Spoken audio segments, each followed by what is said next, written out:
Hello बच्चों, our today topic is work done by non uniform force. ठीक है। In previous lectures हमने देखा था work done by uniform force, जिसमें हमने according to our definitions formula बना लिया था W is equal to F into D, और वेक्टर फॉर्म में भी फॉर्मूला देखा था W is equal to vector F dot vector D. Right. तो चलिए भाई, आज हम देखने वाले हैं work done by non uniform force.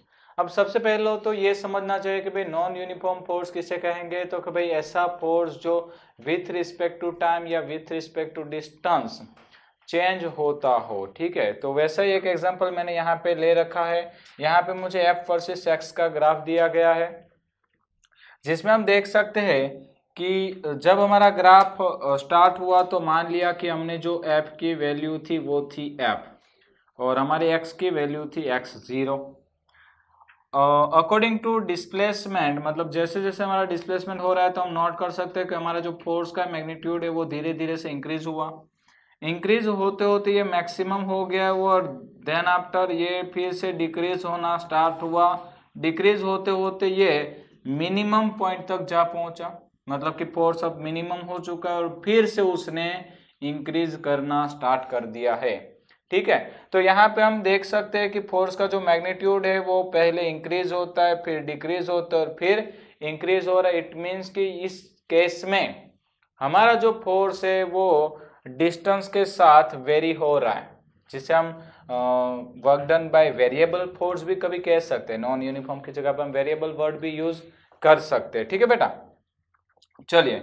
तो अब क्वेश्चन ये है कि भाई ऐसे फोर्स के साथ हम कैसे काम करेंगे कि जो टाइम के साथ या तो डिस्टेंस के साथ चेंज होता है। जैसे कि मैं अगर आपको इसकी कोई रियल प्रैक्टिकल एग्जांपल्स दूं तो आपको शायद ज़्यादा अच्छे से समझ में आएगा। मान लीजिए कि हम हेलीकॉप्टर में जा रहे हो और हेलीकॉप्टर में से किसी ने हमको धक्का दे दिया। बाद में सोचना किसने दिया था, पहले ये सोचो कि धक्का दे दिया तो क्या होगा। तो भाई सिंपल सा फंडा है कि अगर किसी ने हमको धक्का दे दिया तो हम क्या है, स्पेस में है, अर्थ का ग्रेविटेशन हमें खींच रहा है, हम कहाँ आ रहे हैं, नीचे की ओर आ रहे हैं। अब सिंपल है, जो ग्रेविटेशन फोर्स होता है उसका फॉर्मूला होता है G capital M small m upon r square. r is a distance of centre to body. ठीक है, तो जैसे जैसे भाई हम नीचे आएंगे तो ये डिस्टेंस जो है वो क्या होने वाला है, डिक्रीज होगा, और डिस्टेंस जैसे जैसे डिक्रीज होता जाएगा हम पे लगने वाला ग्रेविटेशन फोर्स इंक्रीज होता जाता है। और ऐसे केस में भाई देखो हमारे पे लगने वाला फोर्स है वो धीरे धीरे से इंक्रीज होता जा रहा है। अगर मैं वहीं पे मेरे वर्क को कैलकुलेट करने की ट्राई करूं तो भाई जब तक तो मैं वर्क कैलकुलेट करूंगा तब तक हो सकता है कि फोर्स का मैग्नीट्यूड चेंज हो जाए, और उसका मतलब ये हुआ कि जब तक मुझे वर्क डन का आंसर मिलेगा फोर्स बदल जाएगा, तो वर्क डन भी बदल गया। मतलब कि ये तो कैसी सिचुएशंस क्रिएट हो गई है कि जब तक मुझे आंसर नहीं मिला तब तक सवाल बदल गया। तो भाई ऐसे मैं काम कर सकता नहीं हूं, तो उस सिचुएशंस में हम क्या कर सकते हैं, तो वो देखने वाले आज ध्यान दीजिएगा, काफी अच्छा टॉपिक है। तो भाई सबसे पहले हमने नोट किया था कि यहाँ पे हमारा जो फोर्स है वो इंक्रीज हो रहा है, धीरे धीरे से डिक्रीज हुआ, उसके बाद फिर से इंक्रीज हुआ। अब मान लिया जाए कि अगर हम इतना ही पोर्शन कलेक्ट करें, यानी कि हम जो हमारा मोशन में जो डिस्प्लेसमेंट है उसे थोड़ा सा छोटा कर दे, तो आप डेफिनेटली कह सकते हो कि फोर्स इंक्रीज हो रहा है और डिक्रीज हो रहा है। पहले केस में क्या हो रहा था भाई, इंक्रीज हुआ, डिक्रीज हुआ, फिर से इंक्रीज हो रहा था। हमने अब हमारा जो डिस्प्लेसमेंट है उसे छोटा कर दिया तो फोर्स इंक्रीज हो रहा है, डिक्रीज हो रहा है। चलिए इसको और छोटा कर देते, मतलब कि हम यहां से यहां तक का लिए थे, अब हम लेते यहां से यहां तक का। तो आप क्या कह सकते हो, फोर्स इंक्रीज हो रहा है। देखो भाई पहले जो वेरिएशंस था वो कुछ ज्यादा था, हमने डिस्प्लेसमेंट कम किया, वेरिएशन क्या हुआ है, कम। हमने डिस्प्लेसमेंट को और कम कर दिया, वेरिएशन हो गया और कम, यानी कि अब सिर्फ फोर्स थोड़ा सा इंक्रीज हो रहा है। अगर मान लो कि मैं यहाँ पे डिस्प्लेसमेंट को और छोटा एकदम से माइनर कंसिडर कर लूं, तो हम कह सकते हैं कि उतने डिस्प्लेसमेंट में फोर्स वेरी हो रहा नहीं होगा।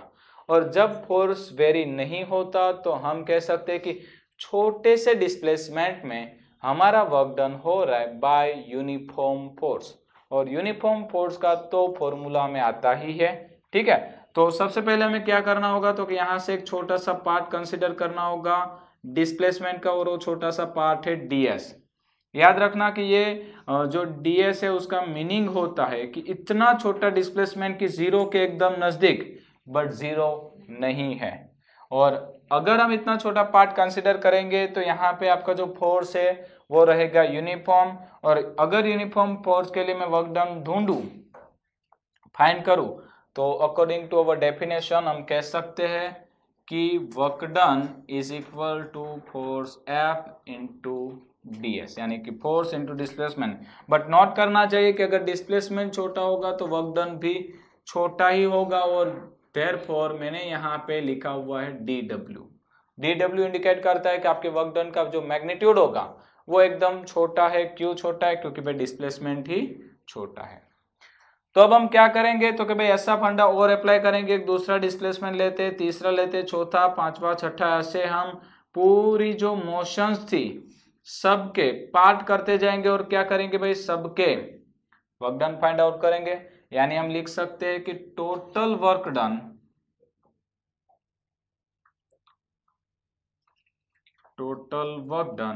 W is equal to dw1 plus dw2 plus up to plus, suppose हमने उसको n पार्ट में कन्वर्ट किया होगा तो हम लिख सकते हैं प्लस dwn। अब इसको सिंप्लीफाई करने के दो तरीके, या तो आप एडिशन समेशन का सिंबल लगा दीजिए dwi is equal to 1 to n, या तो दूसरा ऑप्शन है इंटीग्रेशन का। ये दोनों ही यूज होते हैं एडिशंस के लिए। तो हमने लगा दिया इंटीग्रेशन ऑफ dw। चलिए अगर हम इसको सिंप्लीफाई करें तो हम लिख सकते हैं dw की वैल्यू थी integration of f into ds। ठीक है भाई, f इंटू ds। तो ये लीजिए भाई, ये हमारा फॉर्मूला जनरेट हो गया है कि भाई अगर हमारा जो फोर्स है वो वेरिएबल है, यानी कि डिस्टेंस के साथ, डिस्टेंस के अकॉर्डिंग चेंज हो रहा है, तो हम क्या ले सकते हैं, integration of f into dx।